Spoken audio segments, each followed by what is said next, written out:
지금은 아는 것이 힘이다. 시간입니다.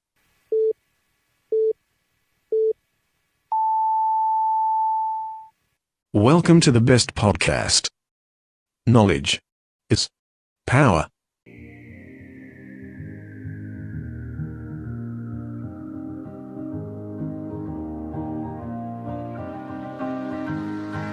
Bitter and sweet interview. 21대 총선에 도전하고자 하는 사람들을 만나보는 시간, I'm 시즌9 달콤살벌한 인터뷰. 오늘은 정의당 소속으로 대전 유성구 선거구에 국회의원이 되기 위해 경선 과정도 없이 아주 손쉽게 본선에 진출한 김은기 후보와 함께 아주 달콤하면서도 살벌한 인터뷰 진행해 보도록 하겠습니다.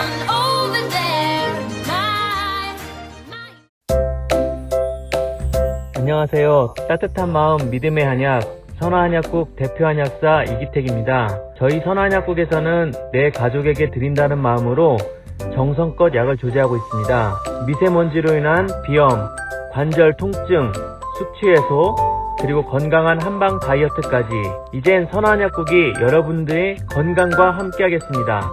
대전일보 옆 월평타운 상가 1층 월평역 4번 출구 문의 전화는 528-2848 지금 포털에서 대전 선한약국을 검색해보세요. 네, 달콤살벌한 인터뷰. 이번 방송은 상서팀과 함께합니다. 네, 상서팀. 먼저 대전 최고의 주신 충청투데이 최윤석 기자였습니다. 어서 오십시오. 네, 안녕하세요. 충청투데이 최윤석 기자입니다. 네, 그리고 네, 대전의 종합방송인 대전 참여시민연대 김상기 아름다운 참여팀장 나오셨습니다. 어서 오십시오. 예, 안녕하세요. 김상기입니다. 네, 두 분 복명동 아임 복명동 안가 오늘 처음 방송 오시죠? 네. 어떤 것 같아요? 좋은데요? 이 마음에 드세요? 네, 괜찮아요. 근데 제 사진이 없네요. 어허. 있어요. 제가 아까부터 계속 찾아봤는데 있는 저를 별로 안 좋아하시는 것 같아요. 이따에 제 500원 겁니다. 네. 500원 네. 정도면 뭐. 네, 있습니다. 이따 찾아보시고요. 오늘의 주인공 소개해 드릴게요. 오늘의 주인공 사진이 아직 없는 것 같아요. 아, 네. 진짜 없다고요? 네, 오늘 찍어서 걸어 드릴게요. 네. 진짜. 대전 유성구 선거구에 국회의원이 되기 위해 도전장을 내민 정의당 수석 김윤기 후보십니다. 어서 오십시오. 네, 안녕하세요. 정입니다. 오랜만에 왔습니다. 아니, 언제 아임에서 불러주냐고 그런 얘기 되게 많이 하셨어요. 근데 드디어 오셨습니다. 아니, 네. 제가 얘기한 건 아니죠. 네. 아니, 주변에서 여러분들이 이야기들 하시더라고요. 드디어 나오셨는데 이제 새로운 스튜디오에 오셨어요. 어떠세요? 지난번에 방송 봤거든요. 그래서 저 굉장히 넓은 데인 줄 알았어요. 그랬더니 똑같네요. 위나 아래라. 그렇죠. 뭐 크기는 같은. 근데 이제 인데니까. 방송국 같아요. 넓은 것 같아요. 네. 방송국 같아요. 방송국 같아요. 알겠습니다. 우선 많은 분들이 김윤기 위원장님을 아시겠지만 그래도 본인 소개를 먼저 간단히 좀 해보실까요? 다른 시청자분 혹시 모르시는 분들을 위해서. 저는 20년 전에 진보정당이 처음 만들어질 때부터 대전에서 진보정당 활동을 해왔고요. 그 사이에 올해 선거 출마도 여러 번 했죠. 몇 번 하셨죠? 그런 걸 꼭 하시면 내가 오늘 정진호를 만났구나 이렇게 느끼잖아요. 6번 했습니다. 6번 했는데 7번째. 예. 7번 도전. 예, 럭키 세븐. 저런 좋은 말도 해주시네요.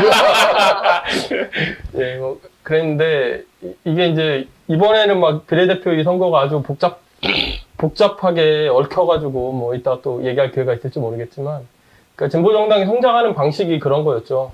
지역구에 후보를 내고 그 지역구의 후보가 당을 열심히 알려서 득표를 올리고 그래서 비례대표 의원을 만들어내고, 그래서 저 말고도 전국에 많은 분들이 이제 그런 활동들을 해왔고요. 또 대전에서 사실 다른 정당들이 특히 지역으로 가면 민주당 계열이나 지금은 미래통합당 계열이나 별로 다르지 않은 지방 정치들을 벌이는데, 이제 정의당이 공공성, 지속 가능성, 시민의 권리 이런 관점에서 여러 가지 문제 제기를 하기도 하고, 그래서 잘못된 사업은 막기도 하고 이제 그런 일들을 해왔습니다. 그래서 일명은 거리의 정치인. 그리고 이제 곧 예. 이제 곧 곧, 예, 뭐, 예. 이제 거리는 입성할 완전히.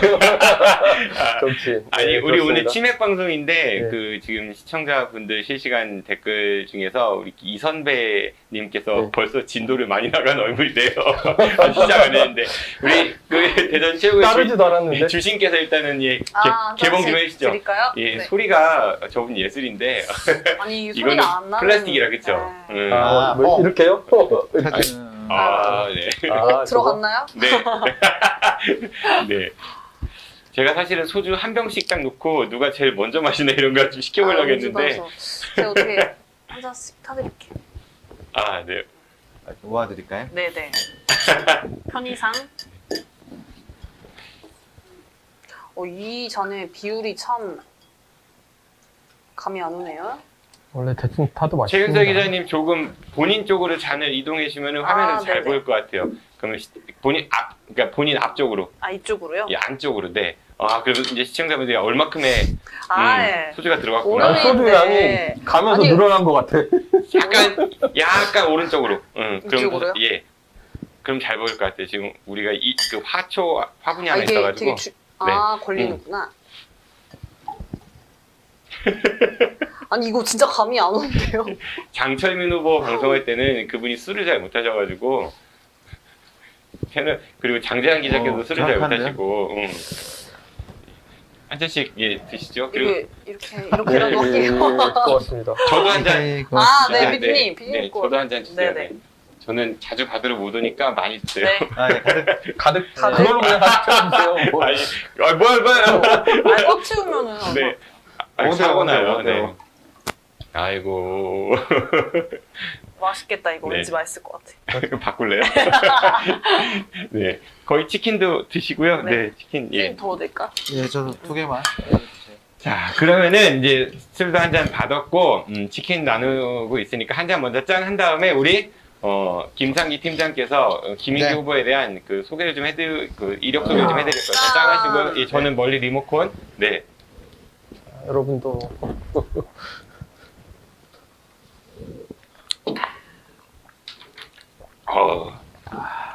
맛있다. 역시 주신께서 주신술이다. 우리 김인기 위원장에 대해서 우리 김상기 팀장께서 네, 네. 좀 소개 좀 해주실까요? 김은규 후보에 대해서 말씀을 드릴게요. 네. 1974년 충남 논산에서 태어났습니다. 논산에 있는 대건고등학교 졸업했고요.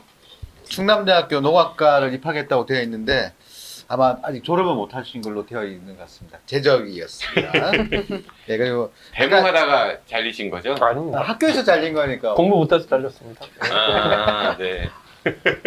그 아까 저기 지역에서 진보정당 운동을 하셨다고 했는데 98년, 그러니까 1998년 청년진보당이 창당되면서 서울에서 먼저 활동을 하셨네요. 그리고 나서 2004년 또 이제 29세, 29살에 이제 17대 국회의원의 사회당 후보로 먼저 출마를 했습니다. 그래서 지역에 내려오신 거는 좀 이후인 것 같아요. 진보정당 활동을 하시다가요.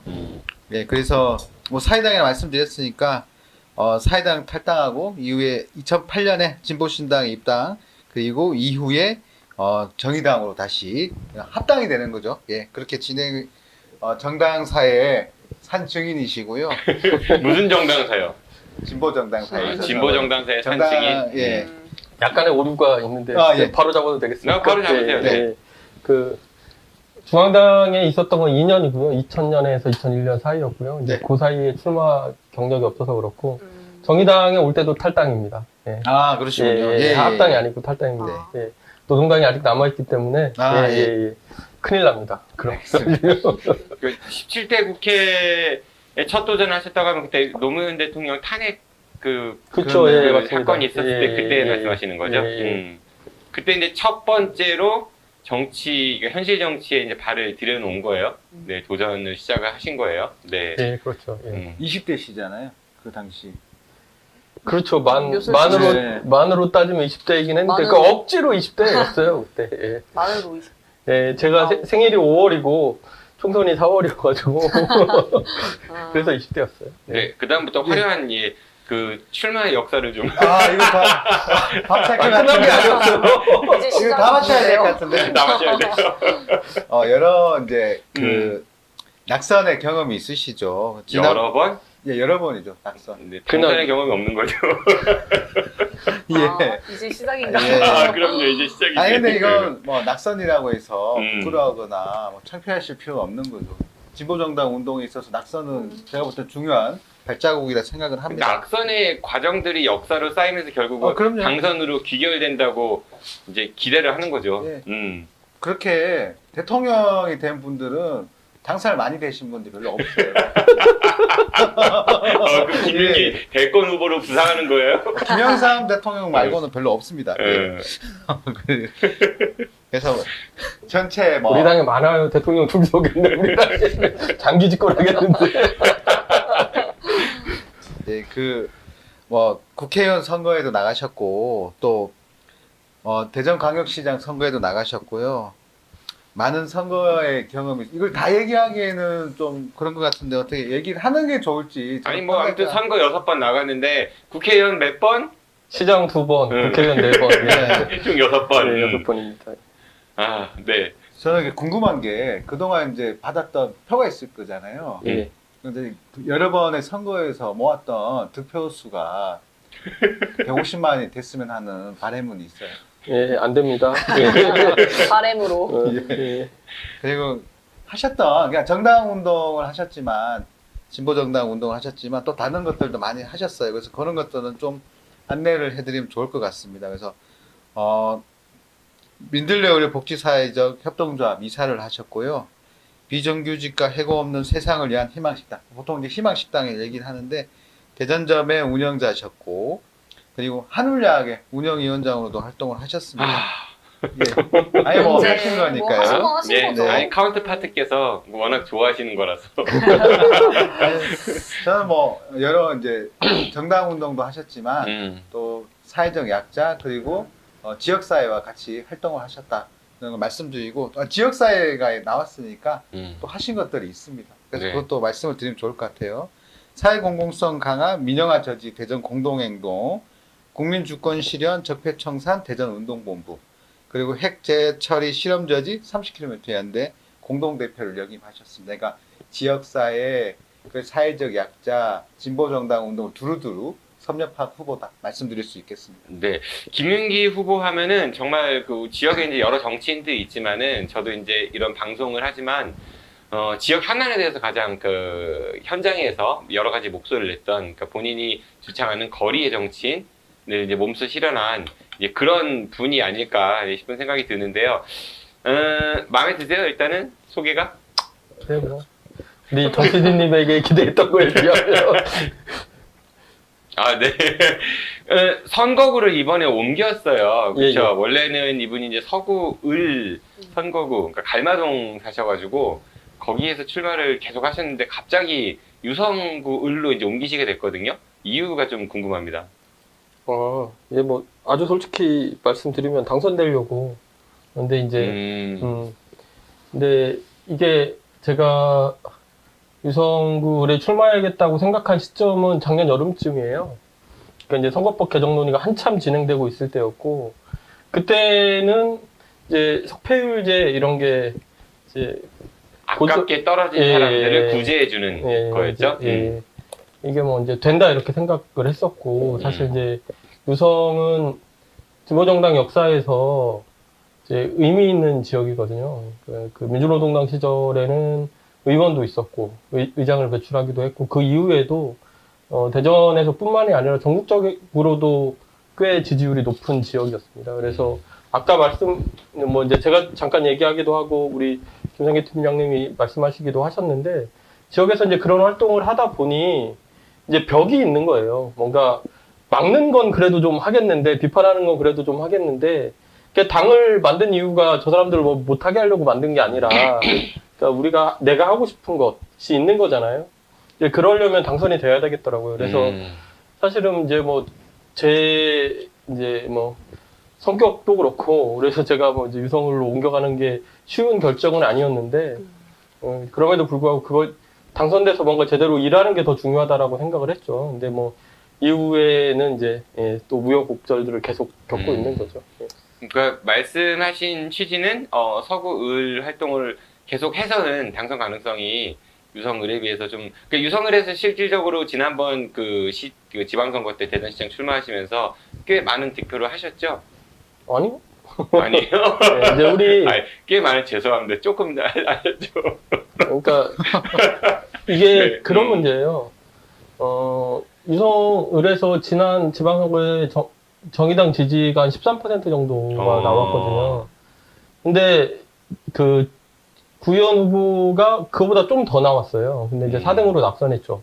4등으로 낙선했는데 사실은 이제 그것의 득표가 다른 후보들이 못 미치는 이유는 당선 가능성 때문이라고 저는 생각하거든요. 아, 찍어봤자 안 될 그렇죠. 거니까 차라리 예, 이제 그리고 이제 거대정당으로 투표를 한다 유권자들이. 민주당 지지자들, 민주당 혹은 정의당 지지자들도 그런데 입장에서는 뭐 이제 자유한국당, 뭐 지금 미래통합당 후보가 되는 게 싫기 때문에 그 두 후보 중에 앞선 후보를 지지하게 되는 거죠. 이제 그런 투표 성향이 있는데, 그러니까 어쨌든 2등에도 당선되는 선거제도가 열리면 투표 성향이 바뀐다 이렇게 생각을 했던 게 있는 거죠. 근데 안타깝게 석패율제가 도입이 안 됐어요. 예. 그렇죠. 예. 그 본인이 기대했던 거하고는 좀 다르게 전개가 됐는데 지금은 어떠세요?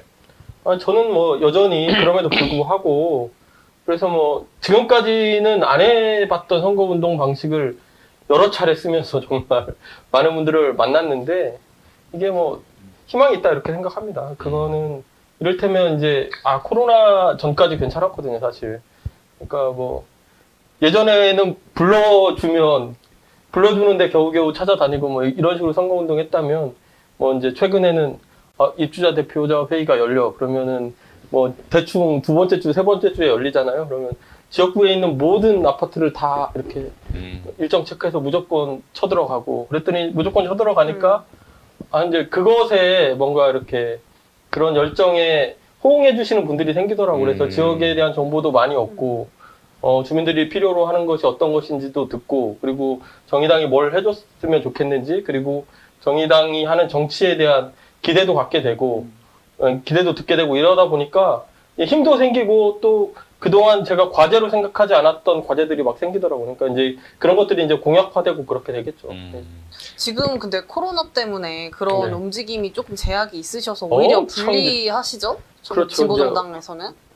어쨌든 뭐 이제 상대적으로 평소에 지지율 높은 후보들이 네, 인지도 유리하긴 하겠죠. 이제 그런 있는 측면은 분들이. 하나 있는데요. 네.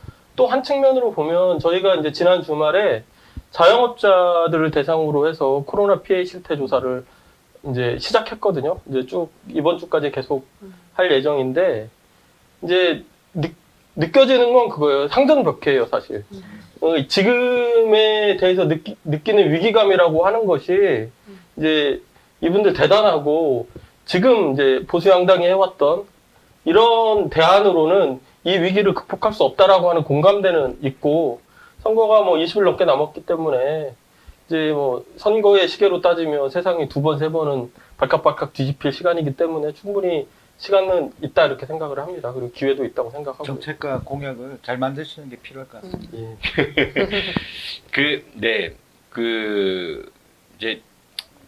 이제 출마하셨으니까 빈속에 이거 한 잔 쫙 올라오네요. 약간 올라오시나 저처럼 술이 약한 사람한테. 제가 너무 많이 넣었나 네. 봐요. 술을.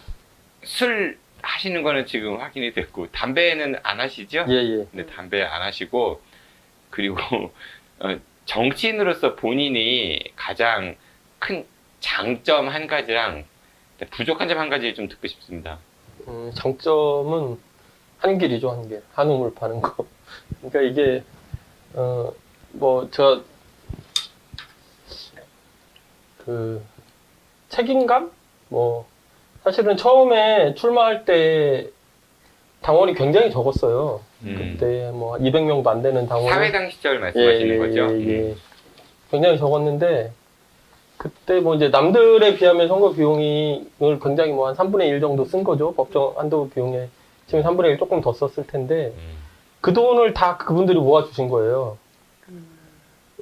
이제 많이 내신 분들은 몇백만 원부터 시작해서 그리고 선거에 나가면 후보가 또 이제 당내 조직에서 위원장이 계속 약속을 하게 되잖아요. 당원들에게 약속하게 되고 유권자들에게 약속하게 되고 물론 다 지키지 못하고 더 중요한 가치라고 생각하는 게 생기면 뭐 그렇게 되기도 하지만 대체로 그런 부분들에 대해서 잘 이렇게 잊지 못하는 게 있는 것 같아요. 그래서 제가 어느 현장에 가서 약속하거나 혹은 뭐 어디서 이렇게 말하거나 이러고 나면 좀 지키려고 하다 보니 그리고 아까 그런 말씀해 주셨던 분들에 대한 고마움 그리고 또 그분들에 대한 약속 제가 제대로 된 정치인으로 진보 정치인으로 한번 성장해 보겠다고 했던 약속 이게 한 20년을 오게 한 거고 사실은 뭐 제 미천은 다 거기에 있는 게 아닌가 싶고요.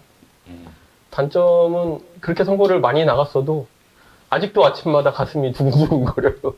떨려요? 뭔가 이렇게 새로운 사람들을 만나려면 사람을. 어떻게 준비해야 되는지, 어떤 자세여야 하는지, 그게 뭐 이제 좋기도 하지만, 어떤 면에 있어서는 굉장히 또 어렵기도 하죠. 그래서, 다른 분들은, 저 처음 만나시는 분들 중에 오해하시는 분들이 많은데, 제가 이게 낯가리고 쑥스러움이 많다 보니까, 이게 이제 뭐 진짜요? 예? 그럼요. 네. 약간 좀 느껴지는데요. 네, 그러다 네. 보니까. 네, 있으세요? 약간 네. 그런 느낌이. 그러니까 이제 뭐 나를 무시하는 건가 막 이렇게 생각하시는 분들도 있고 근데 전혀 그렇지 않다는 거. 네, 어려워서 오히려. 네. 그러니까 본인의 가장 큰 장점은 진보 정치인에서 한 길만 이제 걸어왔다. 그리고 이제 좀 부족한 점은 그렇게 공직선거에 출마를 많이 했음에도 불구하고 아직도 좀 이게 적응이 잘 안 된다. 스킨십이 그로 인한 떨어지는 오해를 거죠. 좀 사기도 한다 이렇게 네. 얘기를 하셨는데 좀 아픈 질문 한번 드려볼게요. 왜 그렇다면 이제 7번째 도전이신 거잖아요. 지난 6번 동안 그러니까 아마 이 대답은 제일 쉬울 것 같아요. 그러니까 왜 당선이 안 됐을까의 가장 큰 이유는 정당이 그래도 우리가 소위 얘기하는 거대 양당이 아니라 이제 소수 진보 정당이기 때문에 특히 대전 지역사회에서는 더더욱 좀 어렵지 않냐 이런 얘기를 많이 들을 텐데 그거 말고 또 혹시 본인이 진단하는 그런 다른 이유가 있을까요? 저는 그러니까 뭐 비슷한 얘기일 수는 있는데요. 그러니까 이 지역에 뿌리 내리는 활동을 잘하지 못했다고 생각합니다.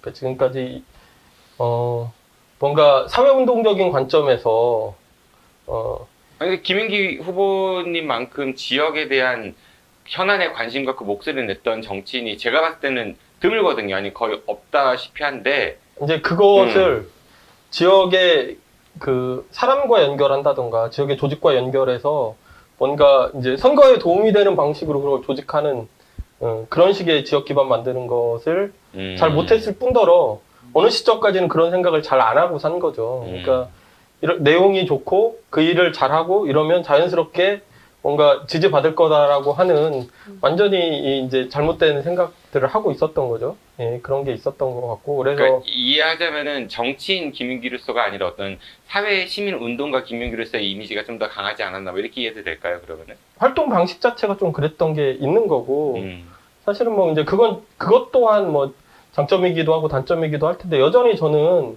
진보 정당은 사회운동과 함께 성장해야 된다고 생각하고 서로 보완하고 협력하는 관계라고 생각하거든요. 근데 이제 사실 제 입장에서는 저 같은 포지션을 갖고 있는 사람 입장에서는 정당인으로서 사실은 정치인으로서 대중과 어떻게 만날 것이냐라고 하는 부분에 대해서 훨씬 더 크게 고민했어야 하는데 그런 걸 잘 못한 게 있는 거죠. 그 연결해서 질문 드려보면요. 우리가 흔히 정치인도 있고요. 예. 또 정치꾼이라는 사람들도 있잖아요. 본인이 생각하기엔 정치인과 정치꾼은 어떤 차이가 있다고 보십니까? 자기의 이익 앞에서 말이 달라지는 거죠. 그런 거라고 보고요. 그러니까 정치꾼은? 그렇죠. 대전에 정치꾼이 좀 있을까요? 아니 뭐 그렇게 말씀을 하시면 여기저기 많죠. 예, 많아요? 여기저기 저는 뭐 그러니까 이를테면 이제 전민동 분들한테 또 혼나겠지만 하수도 민영화 얘기 때문에 제가 굉장히 많이 이제 전민동에 가서 막 요즘은 모임을 안 해서 다행인데 막 가면 막 소리 지르고 저한테 뭐라고 하시고 제 얘기를 하나도 안 들어주시는 분들도 있고 그리고 또 뭐 한 10분만 이야기하면 제 이야기에 동의하지 않더라도 왜 어떤 맥락에서 그렇게 네가 이야기할 수밖에 없는지는 또 이해해 주시는 분들이 더 많죠. 근데 제가 한 번은 그런 적도 있어요. 하도 막 뭐라고 하시길래 제가 페이퍼를 이렇게 써가지고 아니 오해가 있으신 것 같은데 전화번호 이렇게 드렸죠. 네. 가서 이제 드렸는데 전화를 안 하시더라고요. 근데 이를테면 이제 그런 문제에 있어서 그냥 저한테 그러시는 거죠. 뭐 이걸 총선에 이용하기 위해서 전민도 하수도 민영화를 총선에 이용하기 위해서 이걸 끄집어 올린 거 아니냐 이렇게 얘기하시는데 제가 그래서 그렇게 말씀드렸어요. 일단 1번 자기 지역구에 그 주민들과 적대적인 이슈를 만들고 싶은 정치인은 하나도 없고 두 번째는 제가 정의당이 그리고 제가 기존의 활동들을 보면 상수도 민영화도 반대했고 도시숲을 사유화하는 것도 반대했고 그래서 공공재 민영화에 대해서 일관되게 반대해왔기 때문에 이것에 대해서 입장을 물으면 민영화하면 안 된다라고 얘기할 수밖에 없다. 다만 지금 뭐 이제 하수 처리장이 거의 30년이나 있으면서 우리 주민들이 겪어온 아픔이나 피해가 있고 그걸 어떻게 보상할 건지 혹은 지금 당장이라도 그런 피해를 어떻게 막을 건지라고 하는 부분들은 적극적으로 생각하고 같이 하자 이렇게 말씀을 드렸는데 그런 국면에서 사실 흔들릴 수 있죠. 물론 저는 그런 차이라고 생각합니다. 알겠습니다. 혹시 우리 김은기 위원장님께서는 본인이 이제 주관이 좀 강한 편이시니까 아무래도 한 길을 걸어왔고 롤모델로 생각하는 정치인 있으신가요? 사실 외국분 말고. 사실 제가 정의당에 오게 되는 것은 좀 이제 다른 맥락이 있어요. 그 전에 이제 제 개인적으로는 그 전에 이제 당들은 사실은 시민들이 보기에 그게 그거라고 생각하실 수 있을 텐데 뭔가 사상과 신념, 이념과 신념 이런 거에 뭔가 더 강조점이 찍혔다라고 하면 정의당은 그것을 현실에서 어떻게 실현할 것인가에 더 강조점이 찍힌 당이죠. 그래서 저는 이를테면 한국에서 처음으로 진보 정치인이라고 불릴 만한 분이 조봉암 선생이라고 생각하거든요. 기억하실지 모르겠지만 이분이 그 이승만 내각에서 농림수산부 장관을 하잖아요. 농림부 장관을 그때 하고 초대입니다. 예. 토지개혁을 한단 말이죠. 근데 이승만 대통령 이 사람을 임명하고 나서 토지개혁에 대해서 한민당하고 한민당은 막 반대하고 대통령 그냥 묵인하고 방관하는 이런 상황에서 토지개혁을 실현하죠. 그리고 현실 정치에서 그런 어떤 자신의 이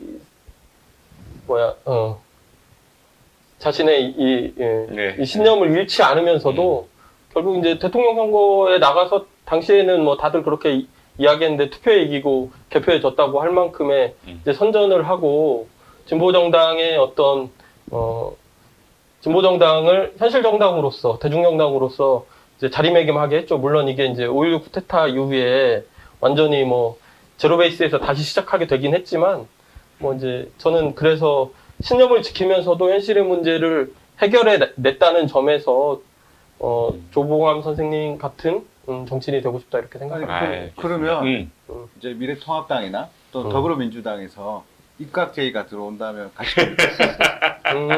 또는 장관이 아니라 차관 정도라도. 아니 그건 다른 문제라고 생각합니다. 이때는 사실은 정당 정치가 자리 잡기 전에 문제였고 미래통합당에서 저기 대구에서 공천 준다가 어떻게 할래요? 그만하시죠. 네. 예. 그만하겠습니다. 알겠습니다. 인물 한 줄평 좀 부탁드릴게요. 인물 한 줄평. 제가 이제 한 줄평이니까 말 그대로 짧게 이야기해 주시면 돼요. 이상민. 오래됐다. 오래됐다. 그 말에 함의하고 있는 거는 이제는 바뀔 때가 됐다라는 거죠. 그렇죠. 예. 오래됐다. 이제 그만하셔도 된다. 할 만큼 했다. 그렇죠. 이제 뿌시세요. 아니 그냥 두세요. 괜찮습니다. 두 번째 인물입니다. 허태정. 허태정. 예. 뭐라고 해야 될까요? 궁금하다. 예. 무생무치? 무생무치? 예. 네, 알겠습니다. 마지막 인물이거든요. 김소연. 네, 그 얘기하죠. 김소연. 네. 흥미롭다. 흥미롭다? 네. 그거 이유를 좀 들어봐야겠어요. 왜 흥미로우세요? 그 다음에 무슨 말씀을 하실지. 그 다음 얘기가 뭘지. 네. 궁금하다 아니에요, 그러면? 흥미롭다가. 아니라? 어쨌든 관심을 뭐 간다는 비슷한- 거잖아요. 아니, 관심을 관심을 이야기는- 안 가질 수가 아, 없잖아요. 예, 그런데요. 아니 예전에 그래. 말 나왔으니까 하는 얘기인데 예전에 네. 이제 아까 조금 전에 김상희 팀장께서 한울야학도 이야기하셨고 희망 밥집 밥집. 이야기를 하셨는데 작년에 이제 그런 일이 있었었죠. 안 좋은 일이 예. 그 한울야학에서 예. 그 급식 지원받은 돈이 이제 전용돼가지고 그걸 이제 김수현 의원이 이제 그거를 이제 언론에도 이야기를 하고 또 시의회에서 여러 가지 지적들을 해서 결국은 한울야학이 이제 문을 닫게 되는 그런 상황까지 벌어졌는데 그 당시에 김인기 문을 닫진 위원장께서 않았죠. 네. 이름이 바뀌었죠. 예, 이제 예, 나중에는. 예. 김윤기 위원장께서 이제 운영위원장을 하셨었어요. 그리고 그렇죠. 예. 여러 가지 좀 곤란한 상황에 좀 처했고 더군다나 뭐 언론에서는 이제 정의당 사람들이 운영했던 곳이 이런 비리가 있었다, 뭐 두 얼굴이다, 뭐 이런 공격들을 많이 받으셨거든요. 네, 제가 조선일보와 중앙일보에도 나온 사람이죠. 아니 근데 그 기사를 쓰면서 전화 한 통 안 하고 기사를 쓰더라고요. 근데 그때 그랬죠. 예, 근데 이제 최초 보던 게 충청투데이에서 예, 보도하지 않았어요? 충청투데이. 선정아 네. 기자가 선정아 기자랑. 블로그로 네, 보도하고서 네. 다 따라쓰기 시작했죠. 예, 아니 저는 뭐 그 사건의 시작이든 뭐 진행 상황이든 간에 뭐 한울약이 잘못했고 뭐 그것에 제 책임이 있다고 생각을 합니다. 근데 다만 그 잘못과 책임에도 크기가 있는 거고 그다음에 사실이 있는 거고 또 사실 뒤에 가려진 무엇이 있는 건데 이게 이제 사실 정의당까지 걸고 넘어지면서 이게 굉장히 확대됐죠. 예, 잘못이 너무 확대돼서 드러나는 과정으로 간 거고. 그래서 사실 누구나 잘못은 하게 되는 건데 저는 정치인은 문제를 해결하는 거라고 생각하거든요. 그래서 이 문제 제기를 왜 하냐? 그러면 이게 뭐 한울약을 공격하려고 하는 게 아니잖아. 한울약이 잘못한 것은 회계를 잘못한 거고, 회계에 부정이 있었던 거고, 한울약이 잘해왔던 건 그동안 대전 지역에 하나 있었죠. 한울약 말고 모두사랑 장애인약이라고 하나 있었는데, 그거 외에는 그 장애인 평생교육을 담당해왔던 유의한 기관 중에 하나고, 10년을 넘게 이제 회원들의 후원회비로 운영되어 왔던 기관인데, 사실 그 이제 운영비를 전용하게 된 과정도 이제 그런 어려움과 겹쳐 있었던 부분인데, 잘못된 부분만 너무 부각되고, 그리고 그 이후에는 사실 아무도 책임지지 않는 이런 상태가 계속 되고 있거든요. 그래서 사실 문제 제기는 좋은데, 문제 제기를 했으면 사실 특히 뭐 언론도 그렇고 정치인도 그렇고 그 뒤에서 이 문제가 어떻게 해결되어야 하는지까지를 좀 같이 말씀해 주시면 더 좋았지 않았을까 싶습니다. 물론 뭐 제가 문제 제기하는 것마다 저도 다 그렇게 하지는 못하지만, 그래서 뭐 이제 저는 그런 걸 좀 고민하고 기억에 남겨두게 됐죠. 그러니까 그때 당시에 그 한울약에서 분명히 문제는 있었지만은 그 문제가 발생하게 된 원인부터 그다음에 그런 게 재발되지 않기 위해서는 우리가 어떤 노력을 해야 될까 이런 것까지 좀 같이 다뤄주면 좋은데 이제 그런 부분이 좀 빠지고 그 문제점에만 이제 함몰되었다라는 거에 대한 얘기를 말씀하신 것 그러니까 같고 그 보도나 그다음에 문제 제기 과정도 굉장히 자극적인 거 중심으로 그것도 그때 그랬었죠. 뭐 굉장히 확대된 측면이 많죠. 잔반 이런 얘기 했으니까 예. 잔반은 사실 음식물 찌꺼기 쓰레기라는 뜻이거든요. 근데 급식하고 남은 그 음식을 준 거지 음식물 쓰레기를 퍼다가 준 건 아니었는데 뭐 그런 용어들이 많이 사용되게 그리고 뭐 됐었어요. 이제 예를 들면 당시에 정 PD님도 운영위원이셨지만 그 운영위원 대부분이 정의당이다 이렇게 말씀을 전 정의당 아닙니다. 예, 말씀을 그때 이제 그게 또 하나의 공격 지점이었는데 예, 한 달에 뭐 한 150만 원도 안 되는 후원 회비로 운영되던 조직이다 보니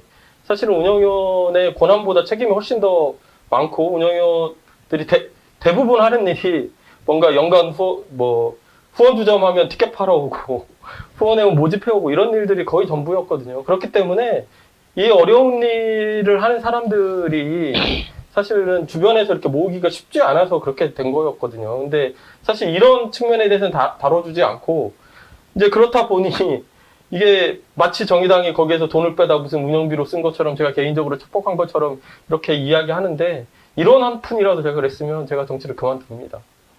그럼에도 불구하고 사실 저는 뭐 제 방송 시간에 제어를 언급하셨기 때문에 많은 운영위원이라 소위 말하는 시민단체나 어떤 곳에서 이름만 걸어놓고 활동을 안 하신 분들이 많은 것 같아요. 저는 한울약은 개인적으로 제가 자원해서 운영위원이 됐던 거였잖아요. 그렇죠, 예. 그러니까 운영위원 해주세요가 아니라 저도 이제 개인적인 이유가 있어가지고 자원해서 했던 거였는데 실질적으로 운영위원들이 그런 단체 활동을 안 하고 있다라는 거 이름만 걸어놓고 그렇다면은 운영에는 하지 말아야 된다라고 개인적으로 좀 더 많은 생각이 들었었어요. 저는 보면서 이름 걸어놓고 스펙 이게 무슨 뭐 그런 스펙도 아닌 것이고 어쨌든 아무리 어려워도 잘못된 거는 분명히 잘못된 거였습니다. 한울약 관련 부분은. 그래서 김윤기 위원장님께서도 후보께서도 혹시라도 그런 기회가 또 있으시면 사회운동을 하시면서 좀 더 꼼꼼하게 그 직에 대한 무거움을 좀 가지셨으면 좋겠다 싶어가지고 제가 드렸던 질문입니다. 네. 출마를 많이 하셨어요. 그쵸? 네. 국회의원 선거도 출마하셨고, 또 네. 시장 선거도 출마하셨고, 본인 진짜 하고 싶어서 뭐예요? 국회의원이에요? 시장이에요? 국회의원이요. 국회의원 선거가 앞이라서 이렇게 대답하는 게 아니고요. 아까도 이제 말씀을 드렸지만 저는 사실은 뭐 이제 진보정당의 이 정치인들이 대부분 출발이 그렇거든요. 굉장히 거대 담론 이런 걸로 출발하고 그래서 뭔가 철학 뭐 이런 것은 굉장히 뚜렷한데 반해서 지역에 대해서는 사실 잘 모르고 이렇게 지내온 세월들이 길거든요. 그러니까 이제 애초에 처음 정치할 때는 나는 국회의원 해야겠다 이렇게 생각하고 출발하는 경우가 굉장히 많았던 거고 이제 그렇게 활동하다 보니 이제 지역이 눈에 들어오기 시작한 거예요. 그리고 물론 이제 시장 선거를 나갔던 건 아까도 말씀드렸지만 이게 정당 득표 그 당의 지지도를 올리고 인지도를 올리고 이런 측면도 강했고요. 그래서 애초부터 저는 뭐 국회의원이 하고 싶었습니다. 다음번 지방선거 또 혹시 또 출마하시면 제가 이 똑같은 질문을 할 테니까. 아니 뭐 답이 있잖아요. 또. 근데 그럴 일 없을 겁니다. 예. 네, 알겠습니다. 당선될 거니까. 잔이 비었어요 지금. 네, 우리 잔 한번 채워주시죠 우리 하나 김인기 후보. 네, 그 뭐 최은석 기자님도 한 잔 더 하시고, 네, 네. 네. 잠깐 쉬어가는 의미에서 치킨 한 조각씩 드시고요. 네. 그래야 됩니다. 이게 마이크를 끼고 있어서 누가 발언할 때 먹으면 이제 소리 같이 들어가요. 아 그렇구나. 예. 아까 좀 먹었는데. 예, 세 분 다 각각 드시더라고요. 예, 저도 지금 좀 먹겠습니다. 먹으면서 제가 시청자 여러분들이 남기신 글을 좀 소개해 드릴게요. 재밌는 글들이 좀 있어요. 이혜경님께서 반가운 얼굴들 이렇게 주셨고요. 김신일님이 수고 많다고 격려해 주셨고, 박은정님이 치맥 인터뷰라면은 난처한 질문하면 한 잔 마시고 패스 가능한가요? 그래주세요. 대신 한 잔 다 드셔야 돼요, 그러면. 이범진님이 김상기 팀장님 제일 반갑다고 곤란한 질문이 주셨고요. 이미 지나갔는데. 모르죠? 그거 아직 남아있을지. 오수환님이 자, 현수막 그래요? 달기 전에 잠깐 시청하고 계시다고. 네. 그리고 이 선배님이 셀프 디스까지 하신 아주 진솔한 방송이라고 하셨고요. 한지연님께서 주요 언론에서 거대 양당만 조명하는 점도 크다고 생각한다. 아마 당선 그 관련된 이야기인 것 같아요. 일반 시민과의 접촉이 적을 수밖에 없었다. 네, 오수환님이 좀 무서운 양당제 박살냅시다.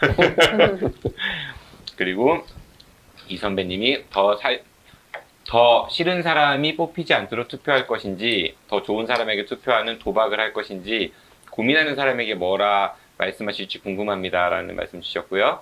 아까 한울약 질문할 때 아까 그 한 잔 패스 하신 박은정님께서 한 잔 쭉 한 잔 쓰시라고 이런 글들을 주셨습니다. 드시면서 이 선배님이 주신 질문 한번 답을 좀 줘보실까요?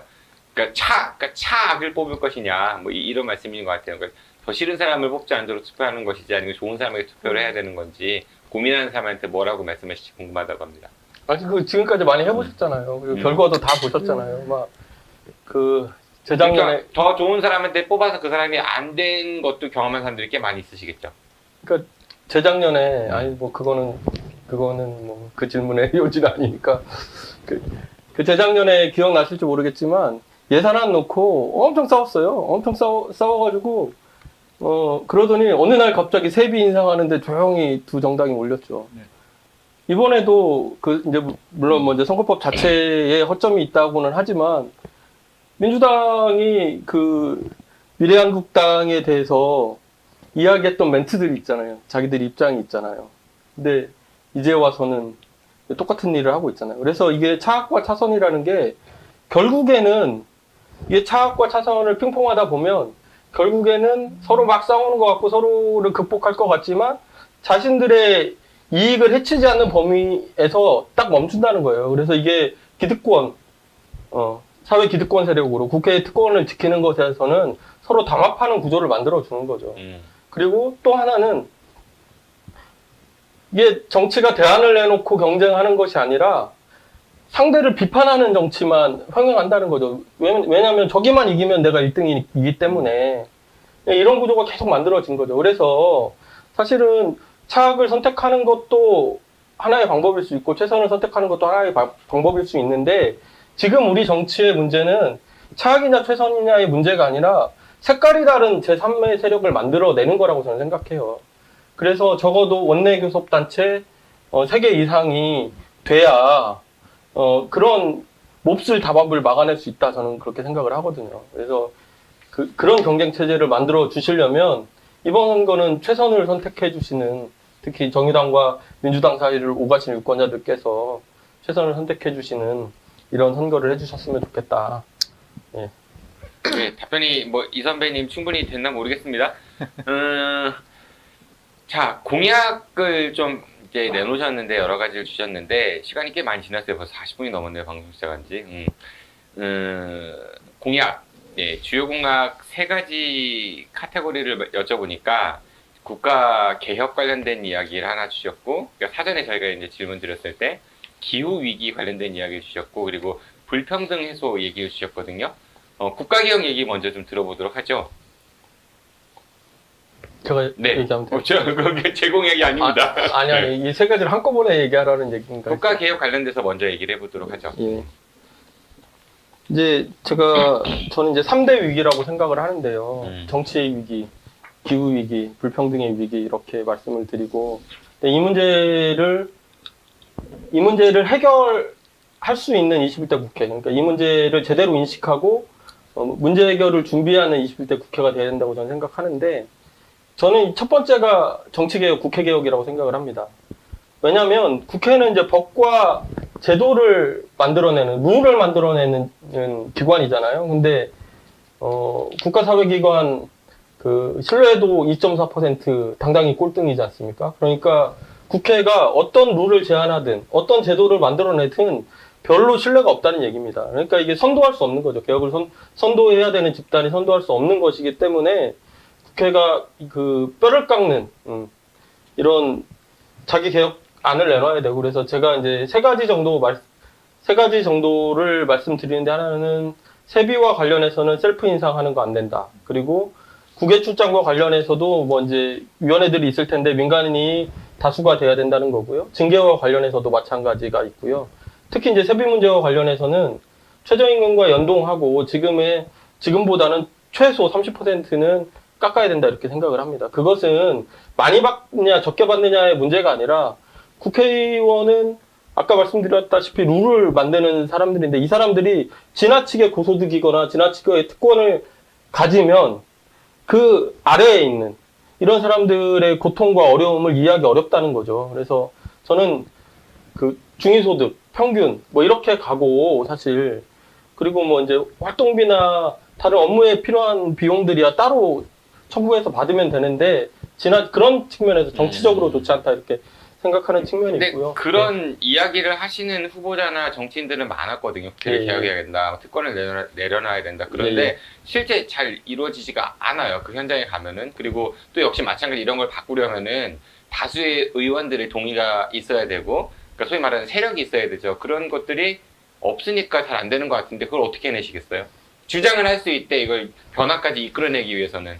그러니까 제가 이제 이 선거제도 가지고도 그러니까 민주당이 비례연합정당을 만들 때 그럼 정의당한테 현실적인 대안이 뭐냐 이렇게 물어본단 말이에요. 근데 저는 다 비슷한 문제라고 생각을 해요.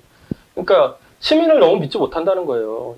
2016년 12월 27일이 어떤 날이었냐면 정의당이 심상정 대표가 광화문에 나가서 박근혜 하야라고 처음 외쳤던 날이에요. 원내 정당 중에 처음으로 외쳤던 날이에요.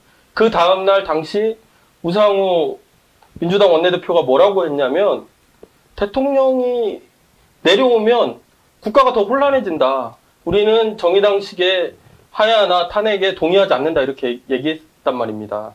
근데 그 뒤에 어떻게 진행이 됐는지 잘 아시잖아요. 그러니까 현실적으로 그 의석수만 계산해서는 도저히 안 되는 일이지만 뭐 요즘 이게 좋은 얘기는 아니지만 우리 민족의 취미는 국난 극복이라고 하듯이 굉장히 역동성을 갖고 있거든요, 우리 시민들이. 근데 이것을 어떻게 사실 뭔가 일깨워낼 것이냐라고, 이것이 중요한 문제라고 하는 것을 어떻게 동의받아낼 것이냐, 저는 그런 문제라고 생각을 하고요. 그러니까 네. 비록 내가 국회 안에서 새가 없어도 국민들의 마음을 움직여서 여론이 형성되면 충분히 그럼요. 바뀔 수 있을 예. 것이다 이렇게 얘기하시는 거죠? 그러면 예. 그 국회의원 특권이 수십 개에서 수백 개가 될 텐데요. 예, 뭐 예. 이건 평가하기 나름이지만 그 중에 이건 그러니까 세비 말고, 그러니까 이 음. 급여를 깎는 거 말고 이 특권만큼은 국회의원 됐을 때 내가 내려놓겠다 하는 게 있습니까? 예를 들면 면책특권 같은 게 있죠. 그러니까 이게 면책특권이라고 하는 게 사실 군사정부 시절에 정치적인 발언을 막은 건데 이제는 뭐 예를 들어 성추행범도 그걸로 막아주고 그 다음에 경제사범도 그걸로 막아주고 이렇게 하고 있잖아요. 예를 들면 이제 그런 거에 대해서 예. 그래서 아니 정치인만큼 책임을 제대로 져야 될 사람이 없는데 그런 뭐 면책특권 뒤에 숨어가지고 이렇게 하고 있는 그런 문제들에 대해서는 개선해야죠. 알겠습니다. 시간이 많이 지났으니까 다음 거 가보도록 하죠. 기후위기 관련해서도 뭐 그린 뉴딜 이런 이야기를 좀 주신 것 같아요? 예, 예.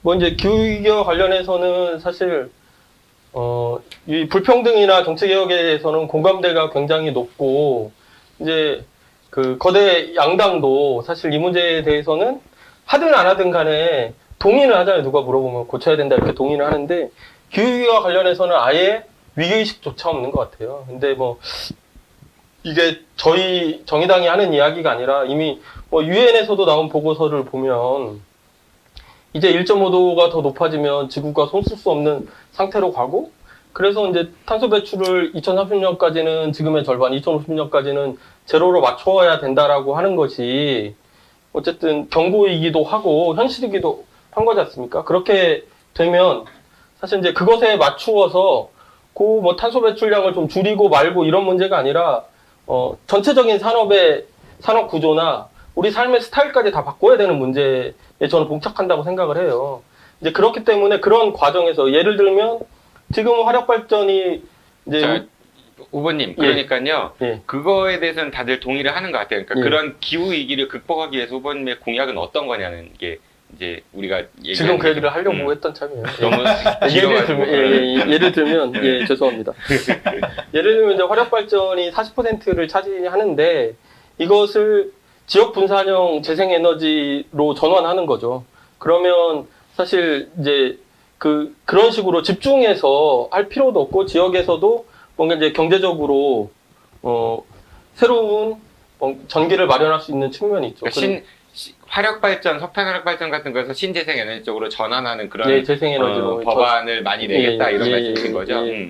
그리고 뭐 또 이를테면 탄소 배출을 아예 줄여가는 방식, 처음부터 아예 줄여가는 방식이 있죠. 그러니까 집에서 보일러 많이 떼고 여름엔 에어컨 많이 틀 수밖에 없는 환경이라고 하면 주택 자체를 에너지 효율이 좋게 아니면 에너지를 안 써도 될 만큼의 리모델링을 한다든가 새로 짓는 집들은 그렇게 짓는다든가 리모델링 하면 이제 거기서 생겨나는 여러 가지 일자리나 부가가치 창출 효과가 또 생기는 거고요. 돈 들잖아요, 근데. 예? 집주인 돈 들잖아요, 리모델링. 아니, 그러니까 그 말씀이 국가 사업으로 해야 되는 문제. 국가에서 리모델링을 지원해 준다는 얘기예요. 일부 지원? 그럼 지금 태양광 지원해서 지금 되게 확산이 많이 되고 있잖아요.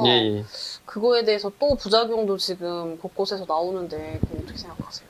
그러니까 저는 어떤 제도든 간에 부작용은 있죠. 부작용은 없을 수가 없는데 물론 이제 최소화하려고 노력하는 것이고 근데 어쨌든 기후위기 같은 문제들은 사실은 아까 이제 그런 말씀하셨지만 죄송하지만 저는 한가한 얘기라고 생각하거든요. 이게 그러면 비용이 많이 들지 않냐.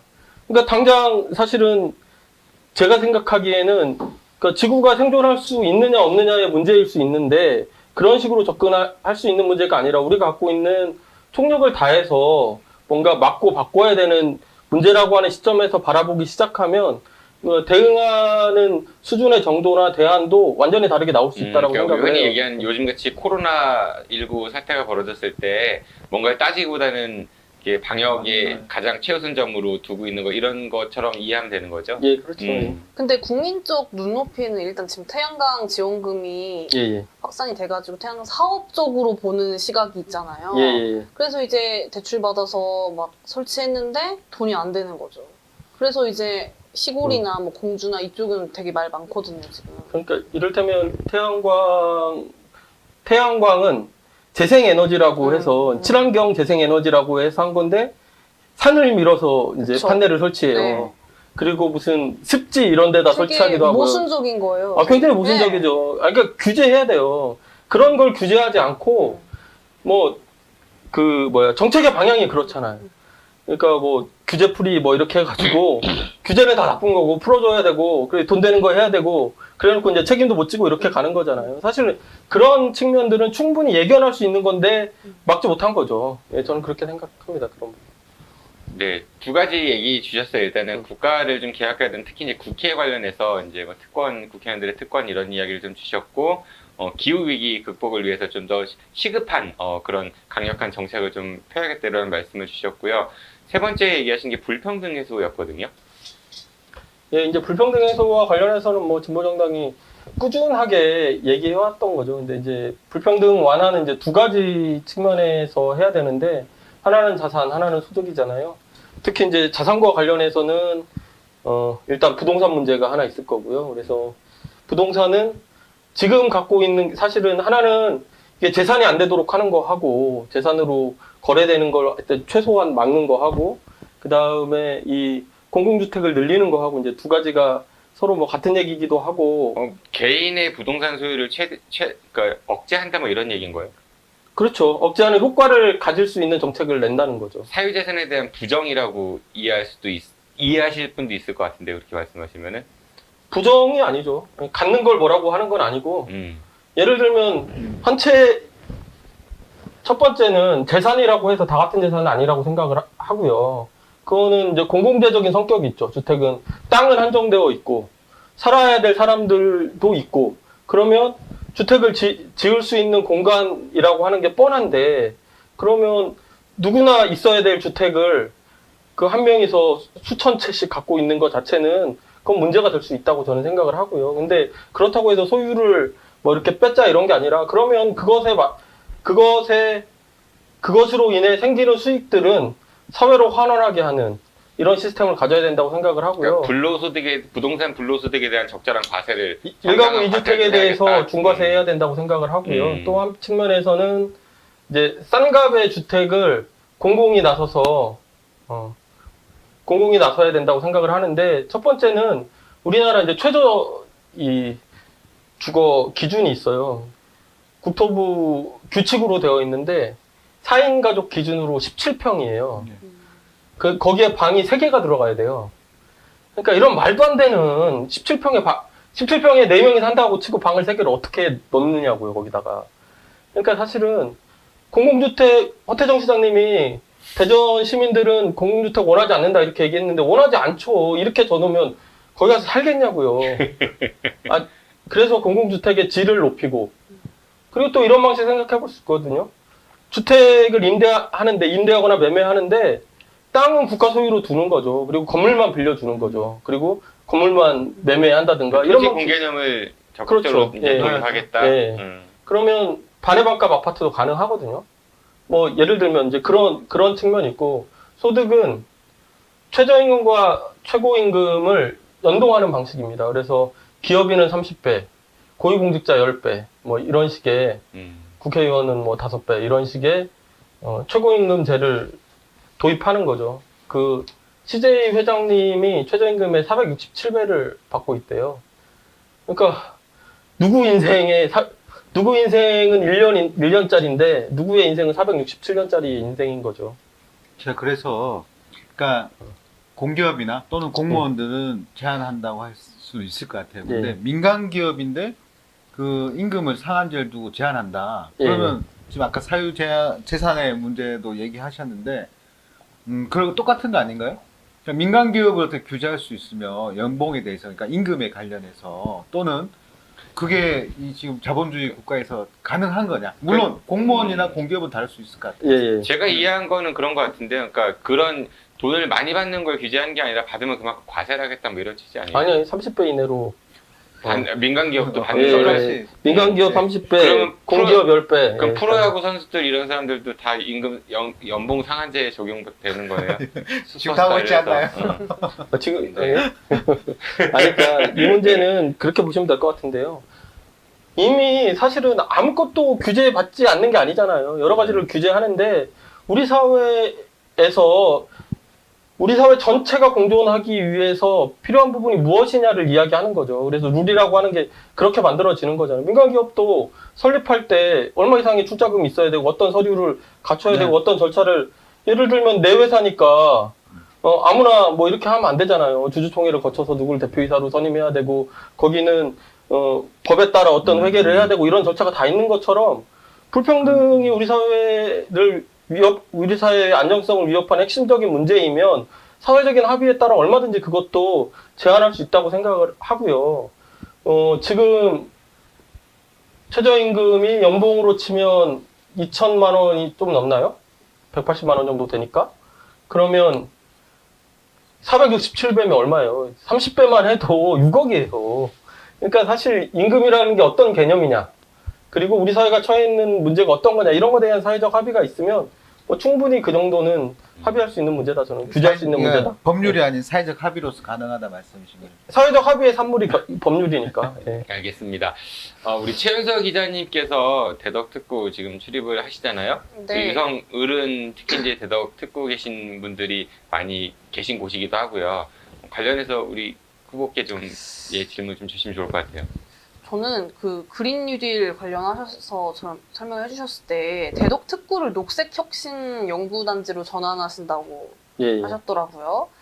이게 국가 신규 R&D 투자의 50%를 이 관련 기술에 투자를 한다는 건데 이게 연구단지 구성원들과의 그런 합의점이 찾기가 사실 쉽지는 않으실 것 같아요. 워낙 그 이해관계가 복잡한 구조라서 좀 현실적으로 이걸 풀어갈 대안이 있으세요? 이제 만들어 가야죠. 저희가 사실은 이제 그린 뉴딜 정책을 그러니까 준비하고 발표하는 과정에서 네. 아주 세밀하게 이제 지역적인 문제들까지를 포괄하지는 못했고요. 이건 사실은 의지가 많이 담긴 이제 공약이다 이렇게 보시면 될 것 같고요. 다만 저는 이제 대덕특구가 이제 사실은 국가 균형 발전에 있어서 대덕특구라고 하는 것이 국가 정책으로 이제 수립되어 있는 기관이기도 하고, 그리고 구역이기도 하고, 그리고 이제 대전이 뭐 이제 최근에 혁신도시 뭐 관련해서 이제 준투법 개정도 있고 했지만, 사실은 대전이 어떤 도시로 어떻게 성장하고 어떤 비전을 가질 것인가와 관련해서 별 이야기들이 없거나, 지금도 보면 사실 야구장 때 기억하실지 모르겠지만, 우리가 이 혁신도시와 관련해서도 어느 지역에 갈 것인가만 관심이 어디로 있는 가야 거예요. 돼요? 말 나온 예? 김에. 말 나온 김에 어디로 가야 돼요? 원도심 중에 하나로 가야죠. 유성을은 아니죠? 네, 유성을 주민 여러분 참고하십시오. 제가 아까 말씀드렸잖아요. 저는 정치꾼은 아닙니다. 네, 이제 그런 측면에서 보면 이제 이 말씀을 드리는 게, 제가 아까 말씀드렸듯이 그린 뉴딜 기후위기 극복은 우리 사회에 굉장히 중요한 과제이고, 그렇게 봤을 때 이런 측면에서 뭔가 R&D 과학기술의 핵심인 유성에서 이 문제를 뒷받침하고 해결하는 이런 지역이 되어야 대덕특구가 그 우리 사회에서 뭔가 자부심 그리고 존경받을 수 있는 그런 위치를 가질 수 있게 된다라고 생각을 하는 거죠. 그러면 조금 이건 첨예한 예. 좀 질문일 수도 있는데요. 전 제 개인적으로 좀 궁금했어요. 이 30km 핵제 처리 실험 저지연대 관련 활동이 예. 그 정의당을 등에 업은 그 과도한 공포 마케팅으로 비화하고 있다라는 특히 김수현 네, 후보께서 얘기가 이런 이야기 많이 지금 하고 있죠. 최근에 되게 많아졌어요. 예. 아시다시피 예. 이게 물론 정말 잘못했죠. 설계 도면에 없는 그런 시설들에 대한 관리 운영은 잘못한 게 맞지만 그 이게 과연 그 30km 연대가 정의당인지 아니면은 좀 엄마들인지 학부모들이 그 엄마 감수성을 불러일으킬 엄마 학부모들인지 순수하게 아니면 정말 사회 단체인지를 헷갈려 하시는 분들이 굉장히 많아요. 이거에 대해서 속 시원하게 얘기해 주세요. 솔직하게. 아니 이게 참 그런 게 그러니까 이게 정의당이 그 안에 있는 분들 중에 그러니까 정의당이 눈에 제일 잘 띄는 거죠. 그래서 이제 그런 오해를 받고요. 그러니까 솔직히 말씀드리면 월평공원 때도 그러지 않았어요? 이제 월평공원은 좀 달라요, 사실. 예, 이거하고는 많이 달라요, 사실. 그러니까 월평공원은 뭐 갈마동의 주민들 참여했던 주민들 중에 그 이제 당원분들도 많고 이랬던 거고, 근데 이제 30km 연대는 사실은 저희하고도 좀 의견이 달라요. 의견이 좀 다른 게 있고, 특히 원자력 연구원에 대한 태도가 다르죠. 그걸 좀 설명을 예. 좀 해주세요. 그러니까 이런 소위 연대라고 하는 건 상설 기구가 아니라 기존에 있는 단체들이 이렇게 모여서 만들잖아요. 그러니까 최소한의 합의로 만들어지는 거예요. 그러니까 이 30km 연대는 핵재 처리 반대, 그 다음에 탈핵, 원자력 장기적으로 폐쇄. 탈핵이 탈핵. 네. 예. 근데 원자력 연구원 폐쇄는 아니에요.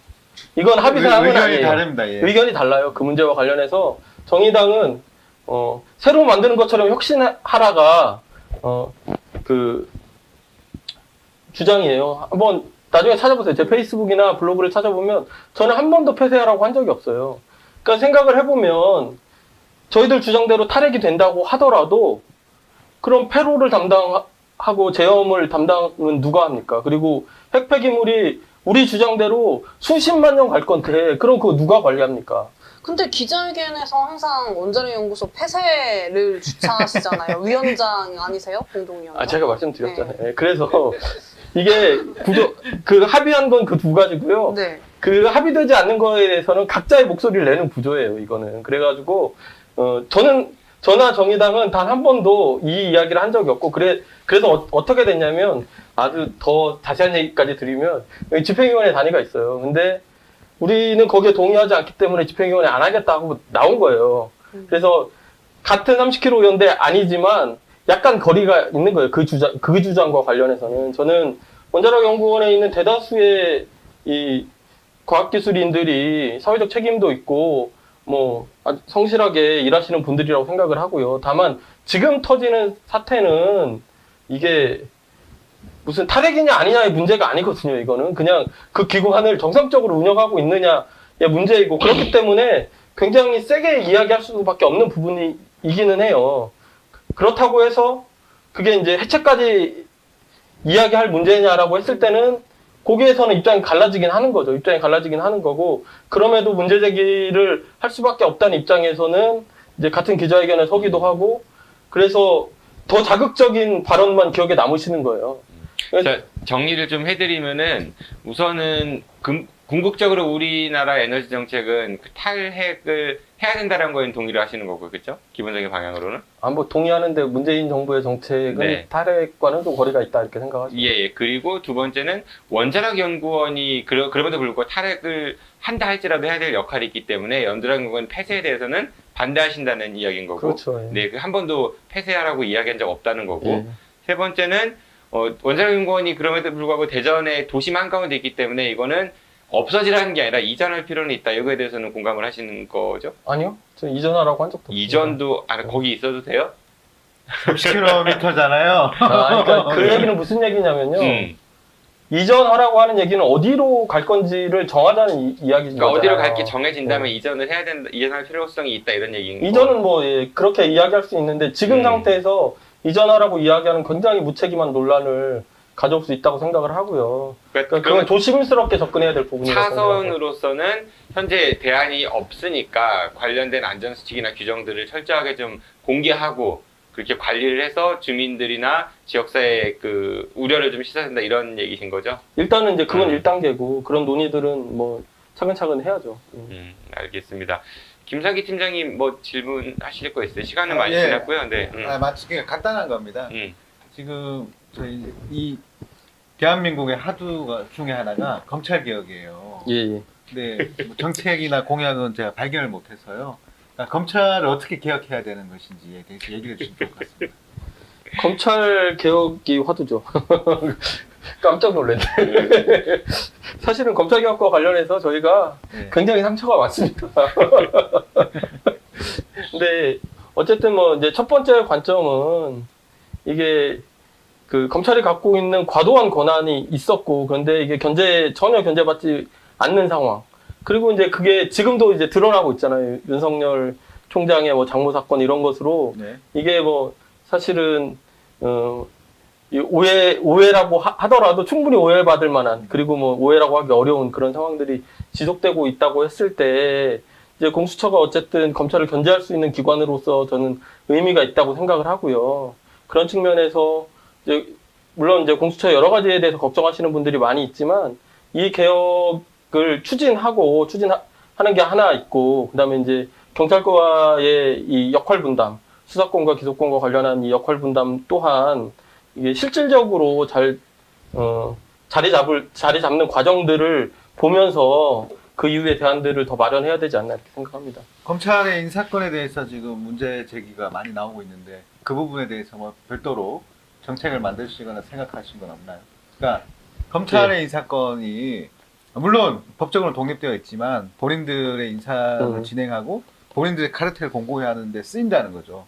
그럼 그걸 깰 수 있는, 카르텔을 깰 수 있는 뭔가가 필요하지 않겠느냐라는 것이죠. 그러니까 뭐 이제 인사권과 관련해서는 뭐 이제 인사위원회 제도를 두고 있기도 하고 한데, 저는 결국은 이제 최종 임명권자의 그 의지라고 생각해요. 저는 그런 측면에서 보면 문재인 대통령이 좀 아쉽다 이런 생각을 하거든요.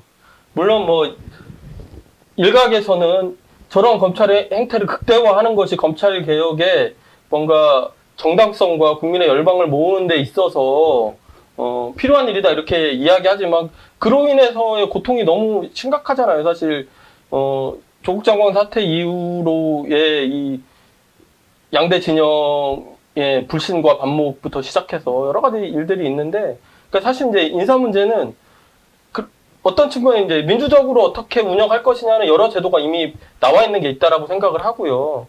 그럼에도 불구하고 그런 제도를 운영하거나 했을 때에 결국은 법률상의 최종 인사권자가 어떤 의지를 가지고 해결하려고 하는지, 이것이 가장 중요하다고 저는 생각합니다. 네, 알겠습니다. 뭐 제 말씀들 많이 하셨죠. 네, 시간이 꽤 많이 지나서 이제 마무리를 좀 할까 싶은데요. 근데 지금까지 아임 시즌 9, 네, 달콤 살벌한 인터뷰, 다가오는 21대 총선에서 대전 유성구 을에서 이제 국회의원이 되기 위해서 도전하고 있는 정의당 수석 김윤기 후보를 만나보셨습니다. 가시기 전에 꼭 이 말은 해야겠다라는 거 있으면은 좀 해보시죠. 예.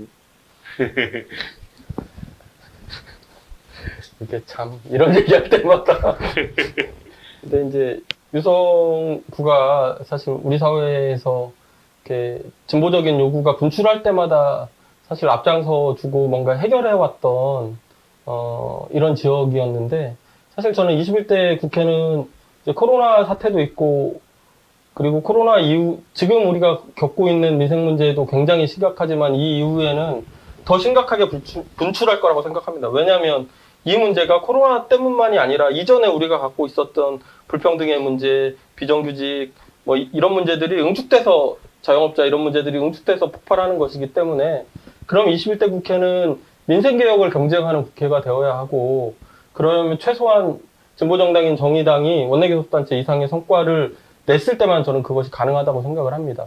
그러니까 이번 선거에서 저를 제외한 유성을의 후보들은 그냥 거대 양당의 n분의 1, 100명 중에 1명의 역할을 한다고 하면 제가 당선되는 것은 대한민국 최초의 진보정당 원내교섭단체를 만드는 일이라고 생각합니다. 그래서 언제나 우리 사회의 진보적인 과제에 앞장서 주셨던 우리 유성 구민들께서 이번에도 깊이 고민하고 현명한 선택을 해주셨으면 하는 바람을 갖고 저는 돌아가겠습니다.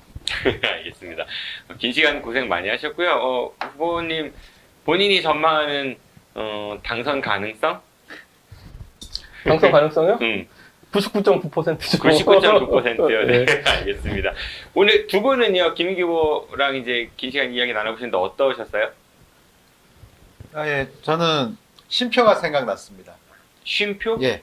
그러니까 마침표가 아닌 쉼표가 계속 찍혔으면 하는 생각이 났어요. 그 무슨 의미죠? 쉼표를 그러니까 쉬란 끝이 얘기예요?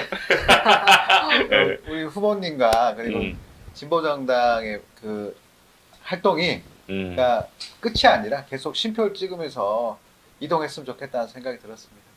좀 생뚱맞은 것 같은데 알겠습니다. 계속 열심히 하라는 네, 얘기. 우리 최윤석 기자님은 어떠셨어요? 저는 오늘 초면인데 후보님이 딱 그 소박한 그 정의당 색깔에 정말 잘 어울리는 언변이신 것 같아요. 화려하진 않아요. 정말 화려하진 않지만 가만히 듣고 있으면 알맹이가 있는, 힘이 있는 그런 느낌을 받았고요. 일단 화려함만 화려하진 채우시면 않다는 되겠네요. 거. 네, 그런 면에서 저 응원하겠습니다. 네. 응원하고 알겠습니다. 부디 이제 진심으로 지역 시민들과 함께할 수 있는, 그래서 많은 분들에게 관심과 사랑을 받을 수 있는 그런 정치인이 됐으면 좋겠습니다. 우리 방송 굉장히 오래 했잖아요, 김인기 의원님. 예. 여기서 입성하시게 되면은 꼭 초대하실 거죠? 아, 우리 여의도에서 만나기로 네, 했잖아요. 만나기로 했죠. 예. 선거 다음날 만나기로 했나요? 그날 다음 날은 좀 힘들고. 당일에? 예. 알겠습니다. 저희 스케줄 비워놓고 있겠습니다. 오늘 긴 시간 고생하셨습니다. 안녕히 가십시오. 고맙습니다. 네, 두 분도 고생하셨습니다. 안녕히 가십시오. 고맙습니다. 네, 어째 김인기란 인물에 대한 궁금증이 좀 풀리셨는지요? 네, 정치가 바뀌어야 우리들의 일상이 덜 피곤해집니다. 네, 여러분들의 보다 올바른 선택에 도움이 되고자 기획한 I'm 시즌9 달콤 살벌한 인터뷰. 네, 다음 주에는요, 벌써 저희가 이제 어느덧 시즌9을 마감해볼 타이밍이 된 것 같아요. 네, 선거도 얼마 남지 않았고 또 후보자들 이렇게 정리하는 그런 방송도 준비를 했기 때문에 다음 시간에는요, 인터뷰는 마지막 방송이 될 것 같고요. 대전 중구에 도전장을 내민 더불어민주당 소속 황운하 후보 현재 열심히 섭외 중인데요. 저희가 완료되면 아주 달콤하면서도 살벌한 인터뷰 진행해 보도록 하겠습니다. 저도 이만 물러가겠습니다. 지금까지 진행의 정진호였습니다. 청취해서 고맙습니다. 안녕히 계십시오.